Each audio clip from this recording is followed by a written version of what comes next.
Okay so hello and welcome back everyone to this another beautiful सा video. आज हम लोग करेंगे चैप्टर 14 डायरेक्टर्स का चैप्टर। डायरेक्टर्स का चैप्टर बहुत इंपॉर्टेंट है आपके एग्जामिनेशन के लिए। ये जो पहला पेज है उसमें मैंने कंटेंट लिख रखा है कि क्या क्या कंटेंट जो है हम लोग देखने वाले डायरेक्टर वाले चैप्टर में।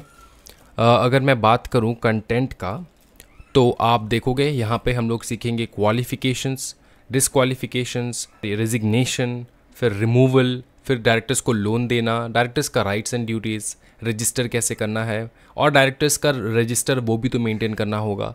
फिर रेजोल्यूशन स्पेसिमेन, ये एक जैसे कि डायरेक्टर अपॉइंटमेंट करने का स्पेसिमेन रेजोल्यूशन पास करते हैं ना हम लोग, तो उसी का एक नमूना होगा, वो मैं दिखाऊंगा कि कैसे रेजोल्यूशन लिखा जाता है अगर आपको डायरेक्टर अपॉइंट करना है तो। एकदम लास्ट क्लास में होगा। फिर आता है डायरेक्टर का डिन, फॉर्म नंबर वगैरह वगैरह। ये जो डिन एंड फॉर्म नंबर्स वगैरह है ये चैप्टर के स्टार्टिंग में दिया गया है, लेकिन हम लोग ये चैप्टर के एंड में करेंगे। क्यों? क्योंकि सबसे पहले हम लोग सीखेंगे कि डायरेक्टर्स कौन होते हैं, डायरेक्टर्स का क्या रोल है। सबसे पहला अगर टॉपिक मैं बताऊं वो है टाइप्स ऑफ डायरेक्टर्स। ये आपको जानना बहुत ज़्यादा ज़रूरी है कि डायरेक्टर्स के कितने टाइप्स होते हैं। बताओ क्या डायरेक्टर्स के कितने टाइप्स होते हैं। तो सबसे पहला टाइप जो होगा वो है फर्स्ट डायरेक्टर। किसी भी कंपनी का एक फर्स्ट डायरेक्टर रहेगा। उसके बाद आएगा रेसिडेंट डायरेक्टर। ठीक है, रेसिडेंट डायरेक्टर मतलब इंडिया वाले डायरेक्टर, इंडिया में रहने वाले डायरेक्टर। विमेन डायरेक्टर, फिर आएगा small share holders director, small share holders director, फिर आएगा इंडिपेंडेंट डायरेक्टर, फिर आएगा एडिशनल डायरेक्टर्स, फिर आएगा ऑल्टरनेटिव डायरेक्टर, फिर आएगा नॉमिनी डायरेक्टर, फिर आएगा आपका जो है वो है प्रोफेशनल डायरेक्टर। उसके बाद आएगा कैजुअल वैकेंसी डायरेक्टर। क्या ये समझ में आ रहा है आपको? हाँ सर ये समझ में आ रहा है। ओके, इस चार्ट को यहीं से पढ़ लेना है सो दैट सेक्शन नंबर सब कुछ आपको याद रहे, कोई दिक्कत ना आए। ओके, नीचे जाएंगे हम लोग। डिफ़िकल्टी कितना है इस चैप्टर में? डिफ़िकल्टी ज़्यादा नहीं, इंटरमीडिएट लेवल का है। इम्पॉर्टेंस वेरी इंपॉर्टेंट, ठीक है, एग्जामिनेशन के लिए इम्पॉर्टेंसी लिखा है मैंने, यहाँ पे होगा इम्पॉर्टेंट, वेरी इंपॉर्टेंट। ओके, उसके बाद मैक्सिमम क्वेश्चन एंड एग्जामिनेशन 3 से 4 क्वेश्चन पूछे जा सकते हैं। फ्रीक्वेंसी क्या है? Every time, every term and every time पूछा जाता है इन चैप्टर में से क्वेश्चन। एक्सपेक्टेड मार्क्स 10 से 15 मार्क। ठीक है, समझ में आ चुका है? हाँ सर समझ में आ चुका है। आगे बढ़िए। सबसे पहले हम लोग सीखेंगे फर्स्ट डायरेक्टर के बारे में। फर्स्ट डायरेक्टर मतलब सेक्शन 152। सेक्शन 152 कहेगा अपने को फर्स्ट डायरेक्टर होता कौन है और ये वो कौन बंदा है जो कि फर्स्ट डायरेक्टर बन सकता है, वो भी हम लोग देखने वाले हैं यहाँ पे। तो सबसे पहला क्वेश्चन जो यहाँ पे मैंने लिखा है वो यही है कि देखो ना, who shall be the first director of the company. कौन बनेगा डायरेक्टर, फर्स्ट डायरेक्टर कौन बनेगा कंपनी में? स्टेप्स के हिसाब से मैंने लिख रखा है सो दैट आप लोग को समझ में आ जाए। एक तो है स्टोरी फॉर्मेट में आपको समझाना, वो मैं समझा सकता हूँ, लेकिन एग्जामिनेशन में लिखना तो है आपको प्रोविजंस। तो प्रोविजंस मैंने यहाँ पे प्रॉपर्ली ड्राफ्ट करके रखा है। अगर आप इंस्टीट्यूट मटेरियल को चेक कर दोगे तब भी कोई दिक्कत वाली बात नहीं, आप यहाँ से पढ़ लोगे तब भी चलेगा। ये मटेरियल मैं अपने टेलीग्राम चैनल पर ज़रूर दे दूँगा। ये वीडियो मैं 2 जगह अपलोड करने वाला हूँ, स्टूडेंट्स के हमारे पेड यूजर्स के लिए and also on YouTube for just a demo. ठीक है, अच्छा देख लो है क्या। ओके, नंबर 1 स्टेप पहला, अगर अपने को सोचो, अगर अपने को फर्स्ट डायरेक्टर अपॉइंट करना है कंपनी में तो सबसे पहला स्टेप क्या रहेगा? सबसे पहला स्टेप रहेगा हम लोग झांक कर देखेंगे कंपनी के एओए में। सबसे पहले हम लोग कंपनी के एओए में झांक कर देखेंगे कि बताओ है क्या, देखे ज़रा वहाँ पे लिखा क्या है। अगर वहाँ पे कोई प्रोविजंस मेंशन्ड नहीं हो तो एक स्टेप होगा, और अगर प्रोविजन मेंशन्ड है तो उस प्रोविजन के अकॉर्डिंग हम लोग फर्स्ट डायरेक्टर को अपॉइंट करेंगे। अगर पकड़ लो एओ में कोई प्रोविजंस मेंशन्ड नहीं है तो क्या होगा? अगर मेंशन्ड है तब तो सॉल्यूशन, उसका कोई दिक्कत वाली बात नहीं है। लेकिन अगर एओ में कुछ मेंशन्ड ही नहीं है फर्स्ट डायरेक्टर के बारे में, तो जितने भी first subscribers to the memorandum रहेगा, मेमोरेंडम को जो भी सबसे पहले सब्सक्राइब करेगा, कंपनी के फर्स्ट सब्सक्राइबर्स, कंपनी के फर्स्ट मेंबर, समझ में आ रहा है? First subscribers to the memorandum, ठीक है, shall be the first director of the company. क्या ये समझ में आ रहा है? हाँ, क्या ये समझ में आ रहा है? कंपनी का जो पहला जो है मेंबर्स रहेंगे, फर्स्ट जो फर्स्ट सब्सक्राइबर्स रहेंगे, जितने भी हो जाए 10, 11, 20, 100 सब रहेंगे first directors of the company. क्या ये समझ में आ रहा है? अनटिल एंड अनलेस पहले फर्स्ट डायरेक्टर्स हम लोग अपॉइंट कर ले। until the directors are duly appointed। क्या ये बात समझ में आ रहा है आपको? हाँ सर। क्या इसमें कोई दिक्कत आ रहा है आपको? नहीं सर। क्या एकदम अच्छे से क्लियर हो चुका है? हाँ सर। ठीक है, तो सबसे पहला स्टेप रहेगा कि सब्सक्राइबर्स टू द मेमोरेंडम, मतलब कंपनी के फर्स्ट सब्सक्राइबर्स जो है मेमोरेंडम के, वो बनेंगे हमारे फर्स्ट डायरेक्टर। देखो अब मैं समझाता हूँ आपको, ये सब्सक्राइबर टू द मेमोरेंडम का मतलब क्या होता है। ठीक है, सुनना, अच्छे से सुनना है। कोई भी कंपनी जब फॉर्म होता है ना, पकड़ लो एक प्राइवेट कंपनी है। क्या कंपनी है? प्राइवेट कंपनी है फॉर एग्जाम्पल। ठीक है, एक प्राइवेट कंपनी है। तो कोई भी प्राइवेट कंपनी को फॉर्म करने के लिए मिनिमम मेंबर्स चाहिए होंगे आपको, 2 मिनिमम मेंबर्स चाहिए होंगे। ठीक है, 2 मिनिमम मेंबर्स चाहिए होंगे। ये समझ में आ रहा है आपको? हाँ सर समझ में आ रहा है। अच्छा, और कोई भी पब्लिक कंपनी है, ठीक है, उसमें कितने मेंबर्स चाहिए होंगे मिनिमम? उसमें मिनिमम मेंबर्स चाहिए होंगे आपके, बताओ फटाफट। हाँ जी, 7। भूल गए? एक प्राइवेट कंपनी में मिनिमम 2 चाहिए होंगे एंड पब्लिक कंपनी में मिनिमम 7 चाहिए होंगे for the formation of the company. अब ये जो मेंबर्स है ना, 2 मिनिमम मेंबर्स, 7 पहला मेंबर्स, इन्हीं को कहा जाता है सब्सक्राइबर टू द मेमोरेंडम। वही सब्सक्राइब करते हैं आपके कंपनी के मेमोरेंडम को। इन्हीं लोगों का जो है, यही जो लोग हैं, इन्हीं को लेकर हम लोग कंपनी स्टार्ट करते हैं एंड यही लोग दर्जा पाते हैं फर्स्ट डायरेक्टर का, अगर आर्टिकल्स में कुछ लिखा ना हो तो।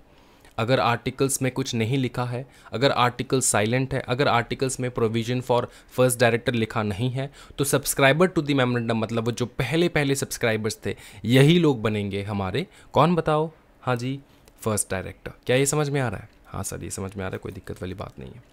अच्छा, अब सुनो, उसके बाद सेक्शन 152 सबसेक्शन 1 जो अभी हम लोग पढ़ रहे हैं, फर्स्ट डायरेक्टर का सेक्शन है, याद रखना। ठीक है, ये एप्लीकेबल है पब्लिक कंपनीज के ऊपर भी, प्राइवेट कंपनीज के ऊपर भी।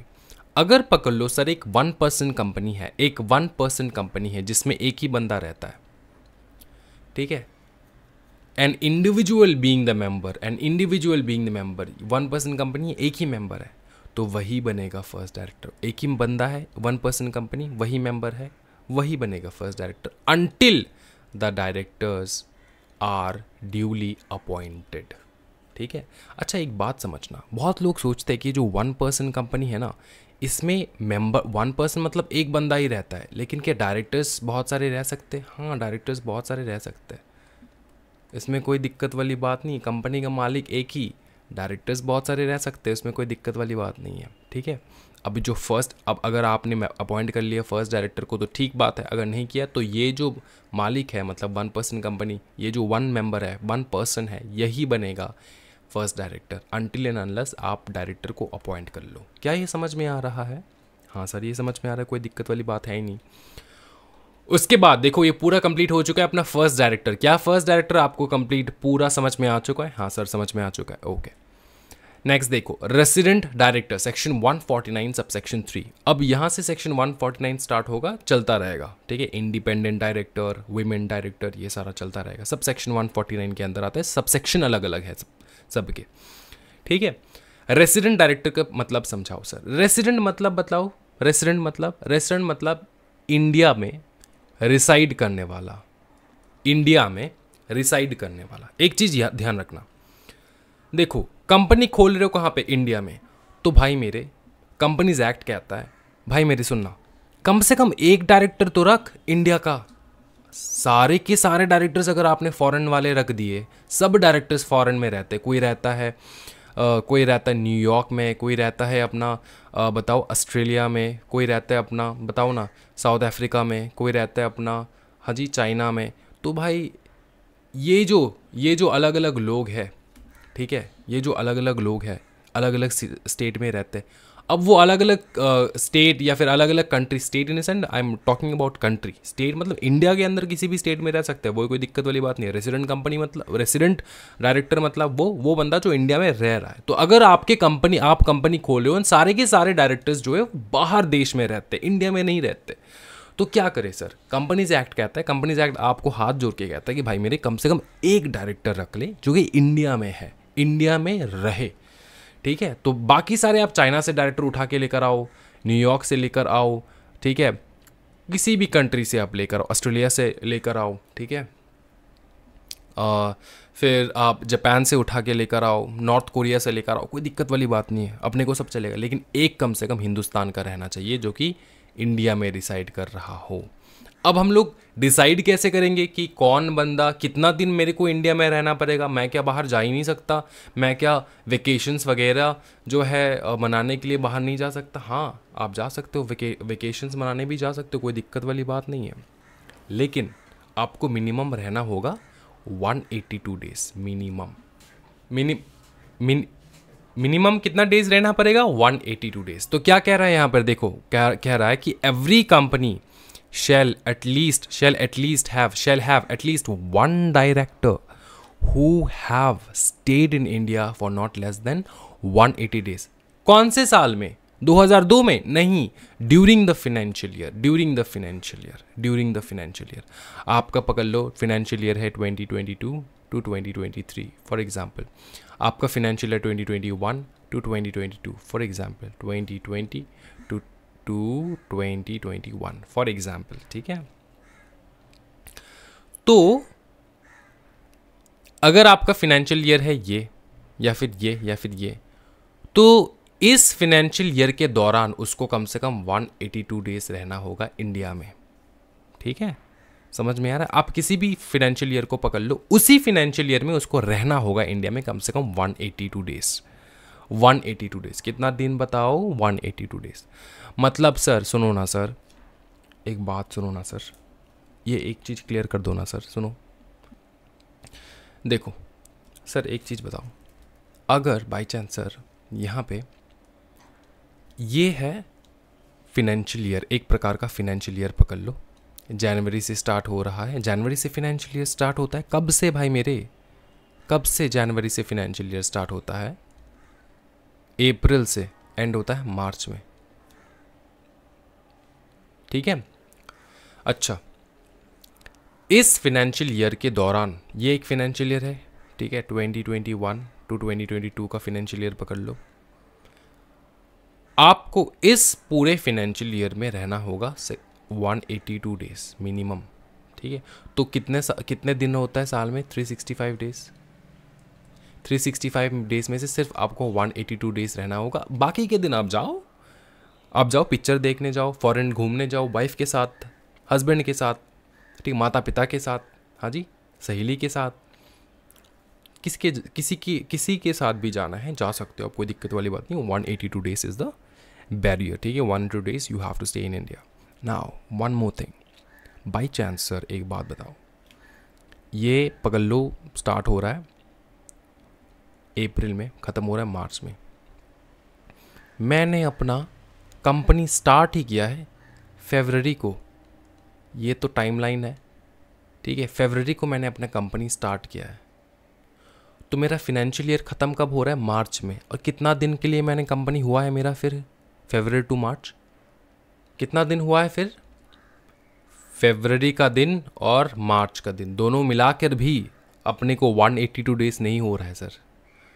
इसमें तो फरवरी में तो पकड़ लो 28 डेज है सर, और मार्च में आपका 31 डेज, एंड फरवरी में 28 डेज, टोटल करके भी कितना हो रहा है? हाँ जी, 59 डेज हो रहा है सर टोटल मेरा।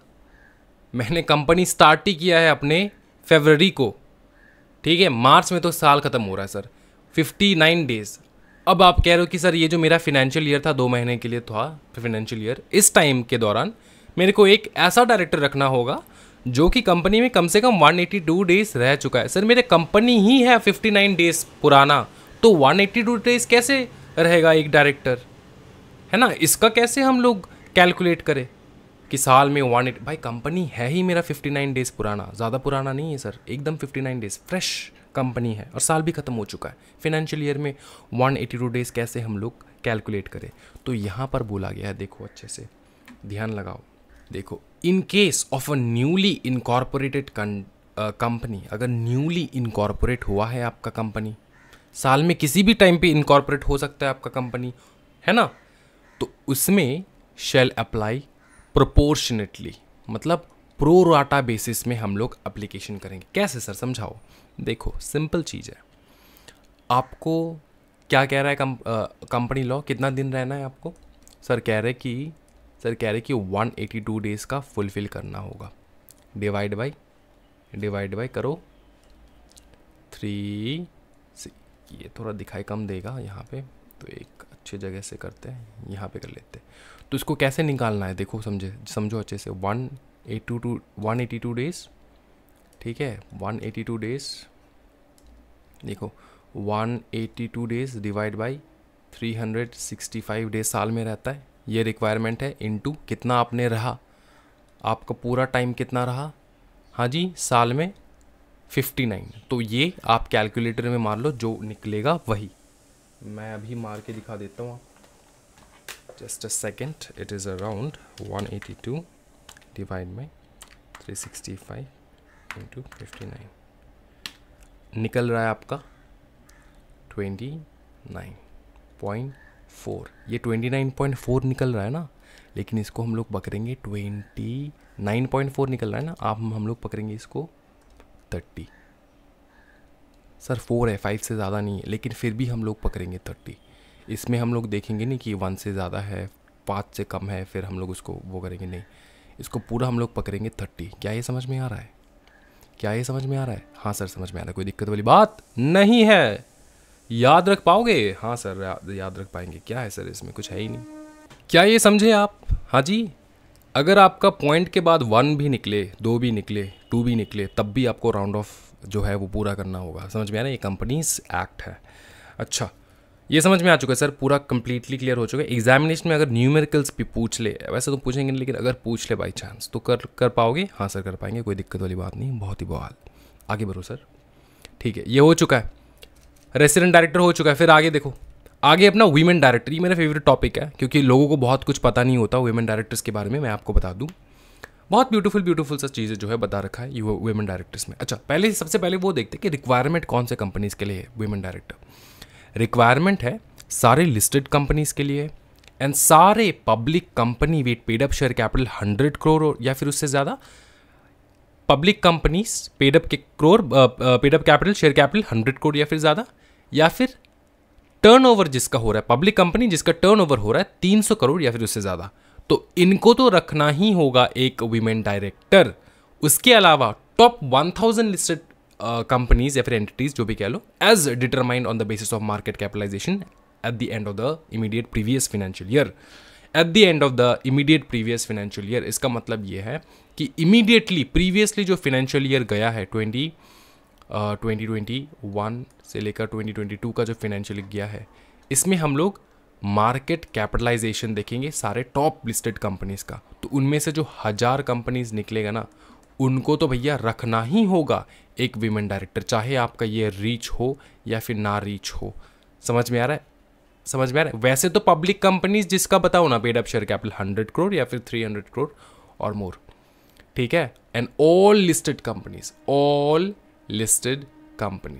अब ये जो टॉप 1000 लिस्टेड कंपनीज है ना, इनको इंडिपेंडेंट वीमेन डायरेक्टर रखना होगा। Not just women director, independent women director. समझ में आ रहा है? Top 1000 listed companies entity shall determine at the basis of market capitalization as at the end of immediate previous financial year. इनको रखना होगा independent women director, independent women director. क्या ये समझ में आ रहा है? हाँ सर ये समझ में आ रहा है, लिखवा दो सर वरना भूल जाएंगे सर। इनको भैया 1000 लिस्टेड टॉप 1000 लिस्टेड कंपनीज जो है, सर कैसे समझेंगे मेरा कंपनी टॉप में है कि नहीं? भैया आपके प्रीवियस ईयर का आपका मार्केट कैपिटलाइजेशन निकालेंगे, तो उनमें से सारे कंपनीज का निकालेंगे, और जो टॉप 1000 में आ जाता है वो फॉलो करना होगा। ये उनको एक इंडिपेंडेंट वीमेन डायरेक्टर रखना ही होगा, ठीक है। ये फर्दर नोटिस में बताया गया है, एंड बेसिकली सेक्शन 149 में बताया गया है ऑल लिस्टेड कंपनीज एंड कोई भी सारे लिस्टेड कंपनीज एंड सारे public companies with paid up share capital 100 crore और मोर, टर्नओवर 300 करोड़ और मोर, इनको तो है भैया रखना होगा। क्या बताओ? हाँ, एक वीमेन डायरेक्टर। एग्जेम्प्टेड कंपनीज है सर? हाँ एग्जेम्प्टेड कंपनीज भी है, कुछ कंपनीज़ है जो कि एग्जेम्प्टेड है। सर वो कौन से कंपनीज़ है बताओ? वो कंपनीज़ है हमारे एग्जेम्प्टेड कंपनीज़ में आते हैं हमारे specified IFSC public company and कोई भी private company which is not a subsidiary of a public company. अगर आपका पब्लिक कंपनी के अंडर आता है, अगर आपका प्राइवेट कंपनी है और आप एक पब्लिक कंपनी का सब्सिडियरी हो, तो डायरेक्टली इनडायरेक्टली आप भी एक पब्लिक कंपनी ही हो। इसलिए यहाँ पर बताया गया है कोई भी IFSC public company and private company जो कि एक सब्सिडियरी नहीं है एक पब्लिक कंपनी का, ठीक है, उनको एग्जेम्प्टेड है विमेन डायरेक्टर रखने से। क्या ये समझ में आ रहा है? हाँ सर। और बताओ, देखो directors appointed elected by small share holder director, section 151, बहुत ब्यूटीफुल सा टॉपिक है, बहुत फेमस है एग्जामिनेशन में, इसको अच्छे से देखना है। ये समझ में आ चुका है आपका विमेन डायरेक्टर? हाँ सर।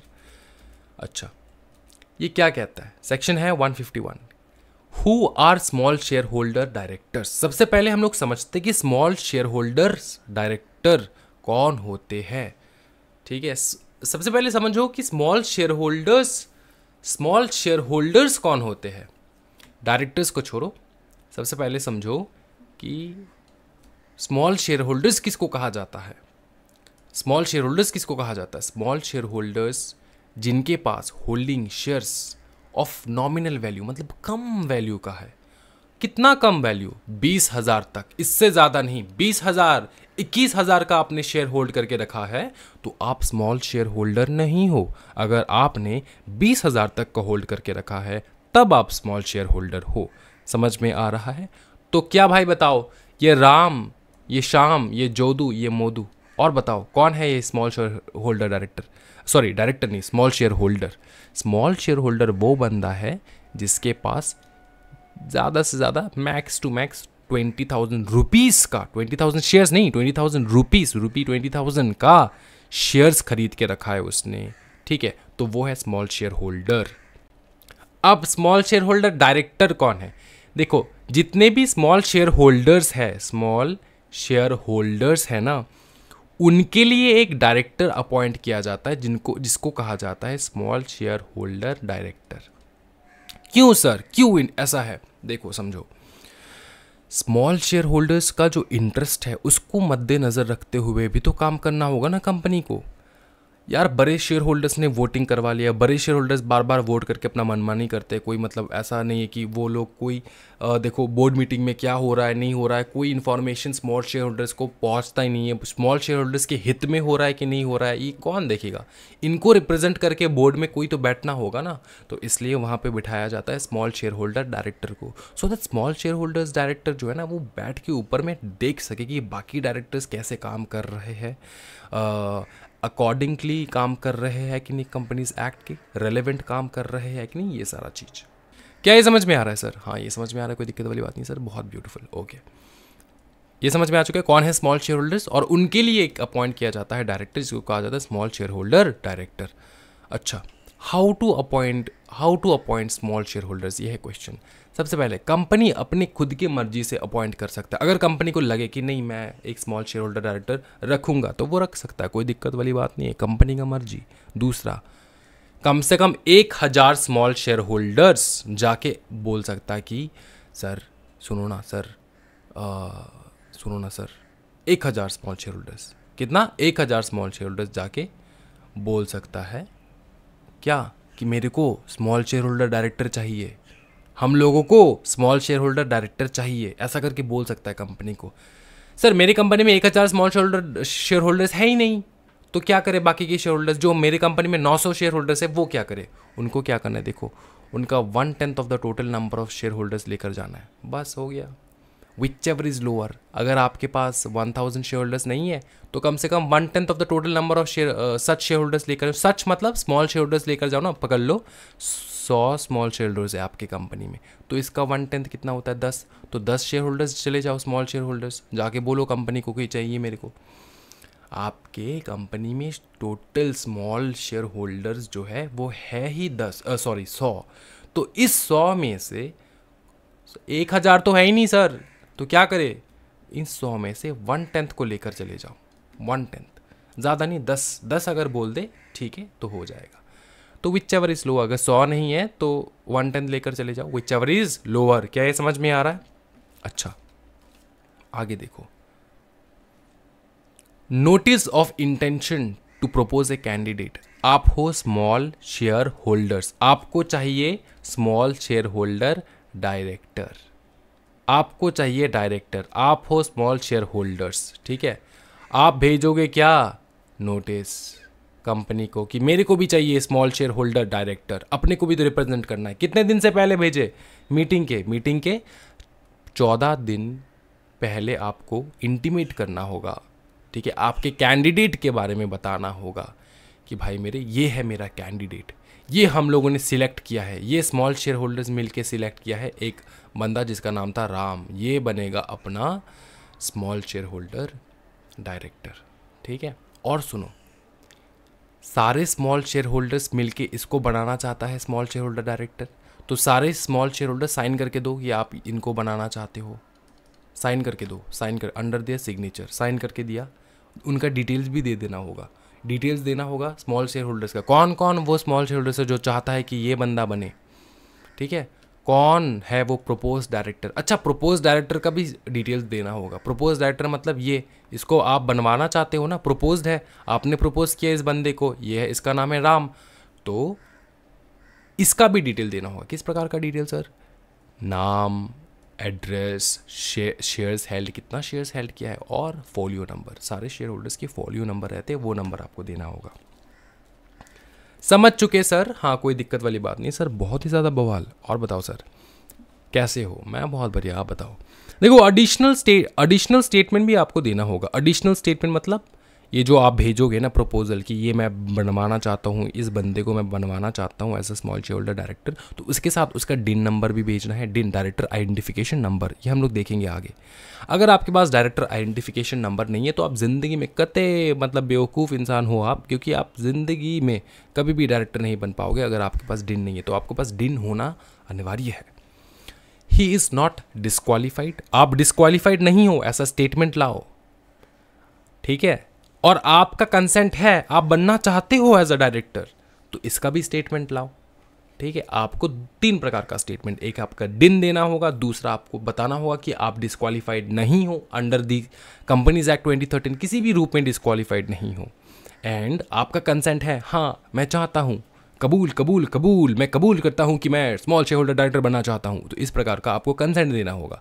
समझ में आ चुका है? हाँ सर। और बताओ, देखो एक क्वेश्चन है, can small share holder director be an independent director? हाँ, स्मॉल शेयर होल्डर डायरेक्टर एक इंडिपेंडेंट डायरेक्टर भी बन सकता है, दो कंडीशन फुलफिल करने से।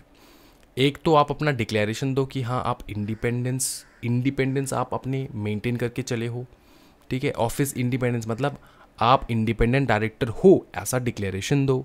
फिर इफ़ ही इज़ एलिजिबल, अगर आप एलिजिबल हो to be appointed as an independent director, eligible हो कि नहीं ये भी बताओ, ठीक है। आप पहला तो डिक्लेरेशन दो कि हाँ आप इंडिपेंडेंट हो, ठीक है, और आप एलिजिबल हो कि नहीं ये भी बताओ, आप एलिजिबल हो कि नहीं ये भी बताओ।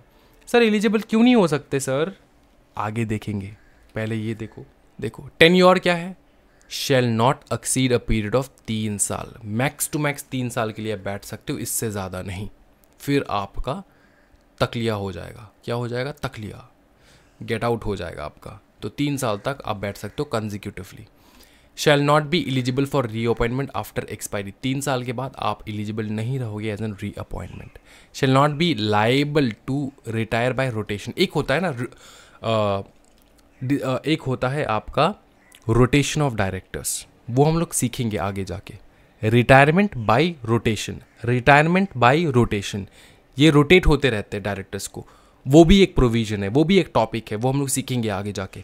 उसका मतलब क्या होता है? उसका मतलब ये होता है कि जितने भी डायरेक्टर्स हैं ना, मतलब रोटेट होके डायरेक्टर्स को निकालना, ये जो प्रोविजन है इसके ऊपर तो लागू नहीं होगा, ठीक है।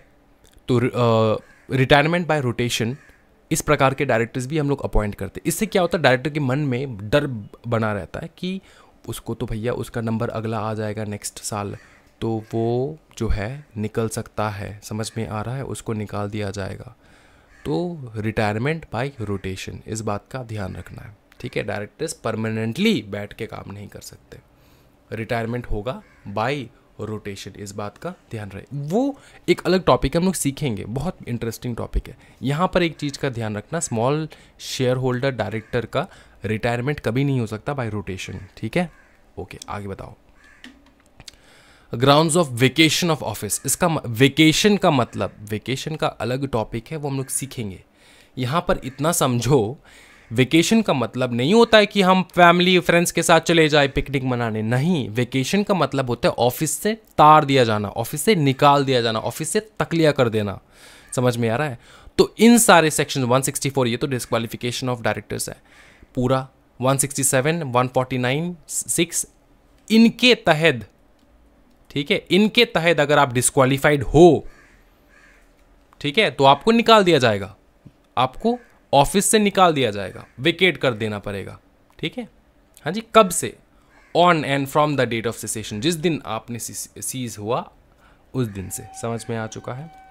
और बताओ, ठीक है। एक तो भैया इन सारे सेक्शंस के अकॉर्डिंग आपको निकलना पड़ेगा, आपको निकाल देंगे। उसके अलावा पकड़ लो आपका 3 साल कंप्लीट हो चुका है, सीज हो चुका है आपका टेन्योर पूरा, उसके बाद क्या, निकल जाओ फिर वेकेशन ऑफ ऑफिस, ठीक है। आगे बताओ सर। नंबर ऑफ डायरेक्टर्स कितने रहेंगे? 2, नॉट मोर देन 2, 2 से ज़्यादा हो ही नहीं सकता, ठीक है। Not in any competitive company business, इसका मतलब क्या है? इसका मतलब ये है कि आपका बिजनेस है स्टील मैन्युफैक्चर करना, टाटा स्टील, ठीक है। अब और एक स्टील कंपनी है रिकी स्टील फॉर एग्जांपल, आप टाटा स्टील में हो स्मॉल शेयर होल्डर डायरेक्टर, आप रिकी स्टील में स्मॉल शेयर होल्डर डायरेक्टरशिप के लिए अप्लाई नहीं कर सकते। सर यहाँ पर तो बोले 2 कंपनीज में कर ही सकते, मैं एक ही कंपनी में हूँ। भैया यहाँ पर और एक चीज़ बोले ना, कंपीटिटिव कंपनी, कंपीटिटिव बिजनेस में आप नहीं बैठ सकते।